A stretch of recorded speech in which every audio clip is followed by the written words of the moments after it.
States of America all across this globe? How do we look at engaging the enemy and denying him sanctuaries, especially understanding the littorals where sea meets land? So yes, I believe that we need to start looking at moving away from those forward deployed bases. We need to move away from the Cold War era mentality and develop a United States military that knows how to engage, deter, and strike. And it's going to require people that understand the tactical level to be able to come up with the right strategic level goals and objectives.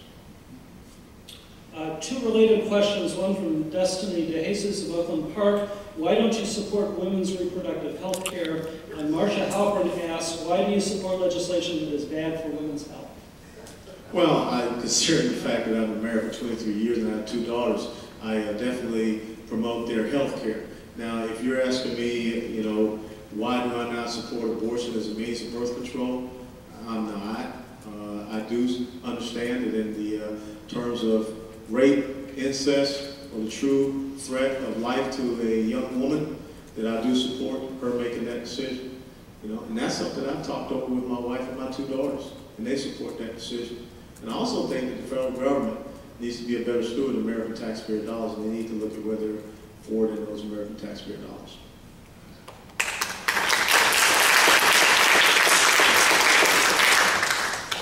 Tina Rosenberry from Palm Beach County asked, how would you change the DREAM Act? Well, first of all, I need to see the DREAM Act again. But look, let's not put the cart before the horse.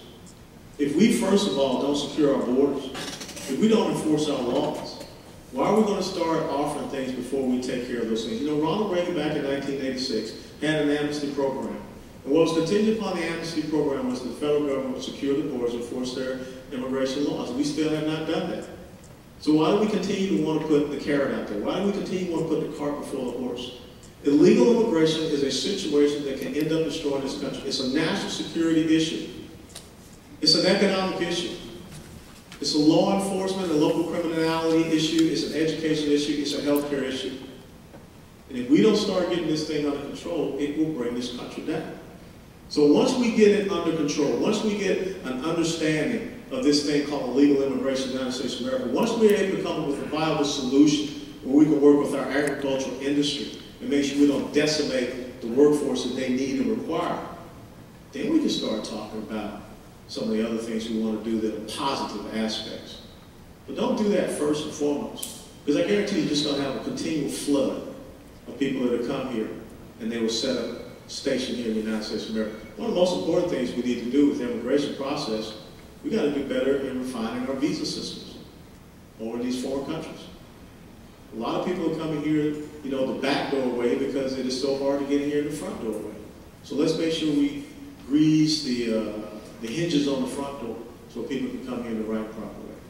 Well, related to that is a question from Andrew Gatos. How would you address current immigration crisis with foreign students coming for school, then leaving? What about families? Well, look, once again, if you are coming here and you are overstaying your visa, you just broken our laws. So why are you asking me to take in consideration people that didn't respect the laws of this republic? Now, I'll be very honest. If people come here to the United States of America, I want to keep that intellectual capacity here. I want to keep that talent here as best as I possibly can. I don't want to see it go overseas or somewhere else and then it's used against us or it becomes a competitor for us. But we need people that respect who we are. Remember, the 9/11 conspirators were here on these student visas. We still have a problem with a lot of people that get student visas. They never show up on college campuses. But I want to reward the people that are here for the right reason. And so that's why I stand as far as foreign students coming here for education. I want them to stay. Heck, these guys that come here and, you know, go to our universities and you know, get track scholarships and everything, I'd like for them to run for the United States of America instead of going back in the Olympics and running for all these other countries and whipping us in the Olympics. After they come here and get all of our, you know, resources and training facilities. So I want to promote America first, and I'd like to retain as much of the talent from all across the world, because that's why people came here, to develop their talent and be utilized in a free, democratic country.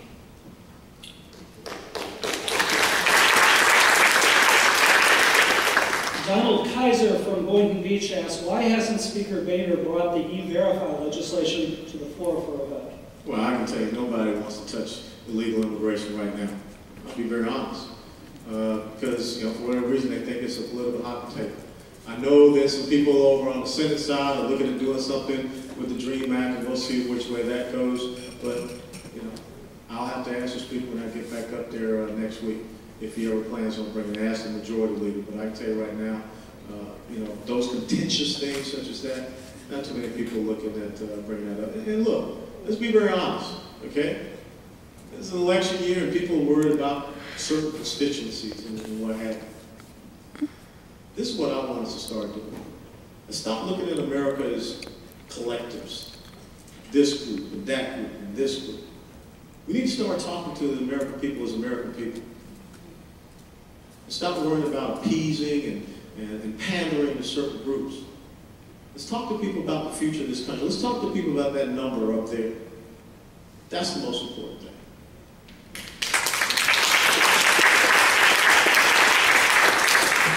Barry Carson from Jupiter says, as a Vietnam-era vet, I cannot access any of my promised benefits because my wife makes too much money. My wife isn't the vet I am. Do I have to get divorced to get my benefits? No, Barry, stay married, okay? Come and see us in the office. But, Barry brings up an even bigger question. I mean, we're talking about the fiscal year 2013 budget that the President submitted. They're talking about tripling TRICARE health care rates on our veterans. That's not how we reward people that were willing to give 20-plus years of their lives to serve this great nation, or individuals that have lost a limb or something along those lines. So come by and see us. We will take care of that. We will become the squeaky wheel that will eventually get oil. Okay. Suzanne Falcone from Boynton Beach asks, what's being done to stop the implementation of UN Agenda 21? Well, for those of you that don't know, Agenda 21 from the United Nations is really about us losing our sovereignty in many ways. If you look at the Law Sea Treaty, where the United Nations takes over a lot of our waterways and things of that nature, that's not going to happen. I mean, I do not see us ever sitting around and allowing the United Nations to subsume the sovereignty of the United States of America. Now, if things try to happen by executive order or that type of fiat, we'll just have to be very closely watching that to ensure it doesn't happen. I know that a lot of people are concerned about this executive order that was just recently signed that talks about the President has the authority to bring in all the resources of the United States of America even during peacetime. There's a resolution that expresses the sense of Congress that rejects that and stands against it. That was introduced by my colleague from Florida, Sandy Adams. I signed on to that, and I believe we should be able to get that brought to the House floor next week, but the week after. A little closer to home than the UN, Gail Lavino Flaherty asks, what's happening with the permit applied for regarding dumping fill into the water at Old Port Cove and Lost Tree Village communities? I cannot answer that, but if you come see my staff, we'll find out about it. You got me. Okay, I try to stay up on everything, but I don't know about dumping in Lost Tree Village, but we'll find out. Robert Lesser from Jupiter says a study was done a couple of years ago by some government agency to identify wasteful and duplicative spending. Oh, that's the GAO. That's the GAO report that's done every February.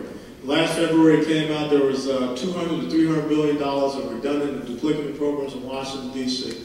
And I've been making a stink about that ever since I heard about it. As a matter of fact, when I go on set with Greta Van Susteren, Greta keeps that GAO report on her desk. And she is waiting for someone to take it up and do something about it. And that's where you got to set the right people up there that's going to really tackle this situation. $200 to $300 billion of redundant and duplicative programs. That's a start. No one has that political will to tackle. Joe Clark from Wellington says that Justice Kagan was Solicitor General and wrote arguments for Obamacare. Shouldn't Justice Kagan recuse herself? Not to do so would be biased and discriminatory, and I might as well ask the flip side, shouldn't Justice Scalia do the same? I'm not on the Supreme Court. Really, that's probably an issue that the Senate Judiciary Committee should take up.